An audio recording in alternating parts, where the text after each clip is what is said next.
Assalamualaikum warahmatullahi dan salam sejahtera. Tan Sri Yang di-Pertua, Allah Subhanahu wa taala berfirman, "Innallaha ya'muru bil adli wal ihsan."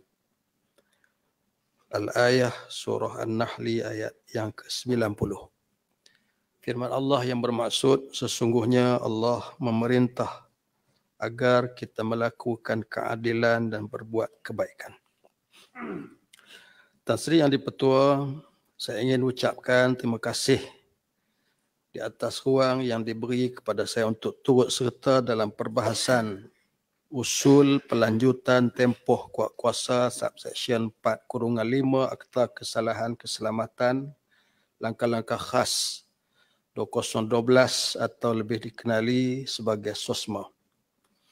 Tan Sri Yang di-Pertua, saya mengikuti perbahasan dalam sidang-sidang yang lalu. Selain menekuni aspek yang menjadi pertikaian yang memerlukan ruang penambahbaikan, ada perkara yang kita seharusnya terima sebagai suatu keperluan mendesak kepada penggubalan akta sebegini bagi melindungi keselamatan negara dan ketenteraman awam. Ada juga perkara yang perlu diperhalusi supaya ia tidak membawa kepada salah guna kuasa yang boleh mendorong kepada ketidakstabilan politik dan sosial negara dan hilangnya keadilan. Bagi saya, isunya bukan salah tajamnya pisau, tetapi siapa yang menggunakan pisau yang tajam itu. Tan Sri Yang di-Pertua, saya berpendirian bahawa subsection 4-5 SOSMA ini wajar dilanjutkan berasaskan kepada hujah-hujah berikut. Pertama, bentuk jenayah yang terangkum. Di dalam jadual pertama, SOSMA merupakan jenayah yang berat. Ia melibatkan kesalahan di bawah beberapa peruntukan kanun kesiksaan yang melibatkan kesalahan terhadap negara, keganasan, jenayah terancang, akta akti pemerdagangan orang dan anti penyeludupan migran 2007 serta akta langkah khas menentang keganasan luar negara. Oleh itu, klasifikasi jenayah di bawah jadual pertama SOSMA ini menunjukkan kes-kes yang melibatkan di bawah SOSMA, khususnya berkaitan subsection 4-5, memerlukan kepada jumlah hari penyiasatan yang mencukupi sebagaimana yang disebut oleh rakan-rakan saya. Hal ini kerana kes yang ada merupakan jenayah berat dan terancang, bukan kesalahan jenayah biasa. Oleh sebab itu, kita perlu memahami bahawa pihak PDRM memerlukan masa selama 28 hari secara efektifnya untuk mendapatkan maklumat siasatan secukupnya bagi mendakwa kes tersebut. Perkara ini didorong oleh klasifikasi jenayah berat dan terancang sebagaimana yang saya sebutkan tadi. Tan Sri Yang di-Pertua, hujah saya yang kedua, Malaysia tidak pernah sunyi daripada aktiviti kumpulan jenayah berat dan terancang. Tahun ini pihak PDRM telah berjaya memberkas satu kumpulan jenayah terancang dikenali sebagai geng Chandra. Mereka aktif menjalankan aktiviti pengedaran darah, dadah dan penyeludupan senjata api ke negara Indonesia melalui jalan laut daripada Batu Ferenghi dan juga aktif di sekitar Teluk Bahang. Kumpulan ini juga memiliki senjata api dan bom tangan. Begitu juga geng 08 JST yang terlibat dalam aktiviti jenayah pengedaran darah, dadah. Kerap sebut darah pula. Pemerasan aktiviti judi dalam talian yang berjaya diberkas oleh pihak berkuasa baru-baru ini. Dulu ada kita buat penentuan yang bermakna boleh dibekalkan botol kecil minum. Tapi botol tu tak nampak. Sila Yang Mulia, sila. Ya, terima kasih. Jika kita meneliti pendedahan, kes-kes tangkapan berprofil tinggi ini mempunyai rangkaian jenayah yang cukup meluas dan berakar dalam negara. Kebanyakan kes-kes yang berlaku melibatkan penyalahgunaan dan pengedaran dadah. Aktiviti gastrik, jenayah malah ada kes yang melibatkan pembunuhan. Dengan memahami bebanan kes-kes geng kongsi gelap yang sememangnya realiti dalam negara, nescaya tidak akan timbul pertikaian sama ada perlu atau tidak pelanjutan subsection 4/5 tersebut. Tambahan lagi, kita juga sukar untuk memadamkan tragedi Lahad Datu yang berlaku pada tahun 2013. Sehingga menyebabkan perintah berkurung dilaksanakan di zon selamat Timur Sabah. Sehingga ke hari ini, kesemua ini memberi justifikasi kepada keperluan SOSMA dan subsection 4/5 ini. Tuan Sri Yang di-Pertua, saya juga masih ingat pada tahun 2018.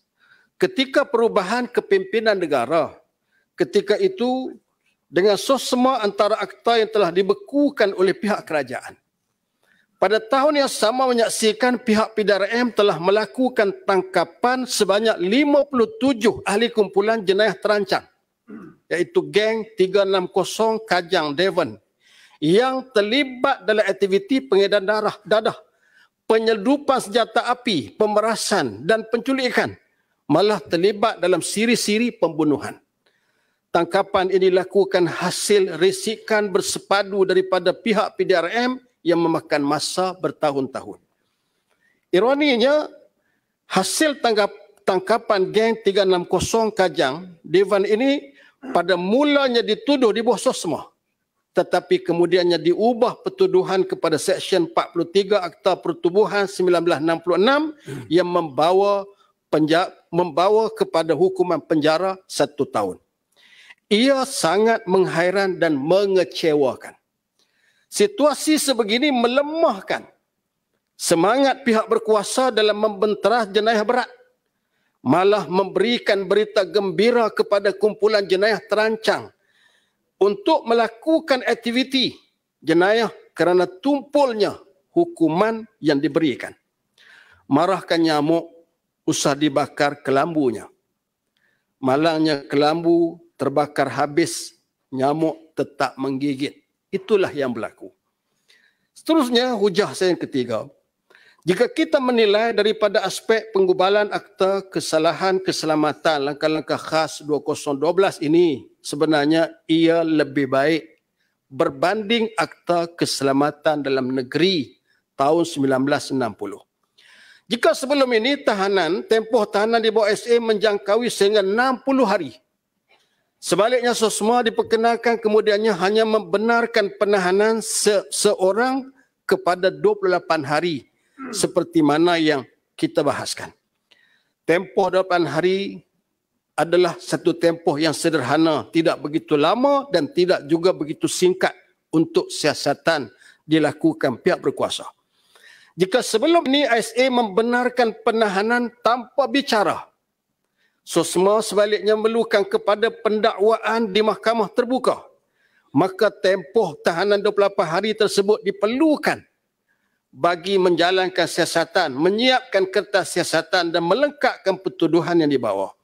Jika sebelum ini ISA tidak membenarkan langsung ikat jamin dan rujukan kepada peguam, SOSMA sebaliknya menyediakan klausa yang membenarkan kedua-dua perkara. Artinya SOSMA jika dibandingkan dengan ISA lebih baik.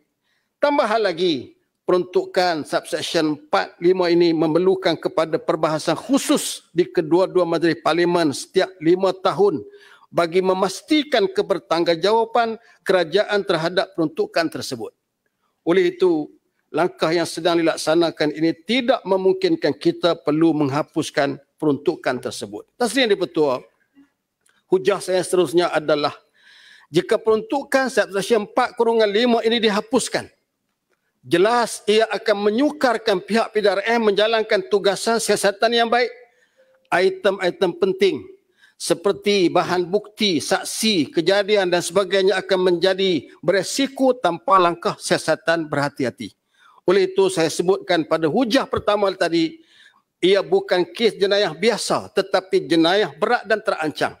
Oleh itu, segala aspek ini memerlukan kepada penelitian yang tidak boleh dilakukan secara sembrono dan terburu-buru. Tuan Sri Yang di-Pertua, saya ingin ingatkan apa yang saya tegaskan, iaitu Yang utama, ia tidak disalahgunakan. Janganlah kita mengulangi sejarah bagaimana kami di Kedah menyaksikan ISA diperalat dan dipergunakan dalam tragedi Memali tahun 1985. Ya Berhormat Menteri, kita harap sejarah itu tidak berulang lagi dalam negara. Dan seperkara lagi saya ingin bertanya, apakah langkah kementerian untuk memperkukuhkan kumpulan risikan bagi memantau sebarang ancaman keselamatan negara atau ketenteraman awam? Yang kedua, sejauh mana penerimaan teknologi dilakukan bagi meningkatkan keupayaan pasukan risikan PDRM ketika ini? Perkara ini bagi memastikan langkah penahanan dan siasatan kemudiannya dapat dipertingkatkan.